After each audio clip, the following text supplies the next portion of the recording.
السلام عليكم ورحمة الله تعالى وبركاته ولحظة بشا سدحات لغدا كون شني لباتنكا مالنتنا ومالين قميصة إن شاء الله تعالى عشر كينا ما انتو قصية قرية سيدا عيوانك واكا قرانيسان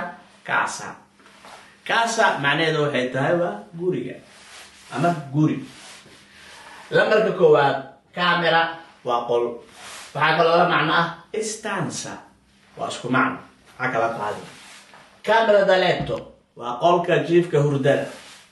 سالونة وقولك فاديغا تدكا سالون أيو استعمالا خاصة دادك كوفرت كيمي كوشينا وكوشينكا أما مطبخة هاد سيو تقارن سوالي دقار أما ماشا وحلوو كرشو عطا لو كرشو بانيو ومسقوشة أما السوليغا سيدا عمنا قان عطا سوالي بوابريح أوكي كوريدويو وكوريدويو waxay noqonaysaa afka Soomaaliga deedka aba maxaan ku raadaa barsada afka dolaajadu way iska badan tahay balkoone aniga aad af Soomaali aan saaro waan garan waaye dabcan talyaaniga waa joognaa balkoon in badan waa maqalnay waa marka guriga aad degan tahay dabaq oo kale markuu yahay amaba qaybta hore u soo baxsan ee dadku fariisan karaan isaasan ku macnaynayaa marka balkoon markii la yiraahdo dadku isla faasiin terrazza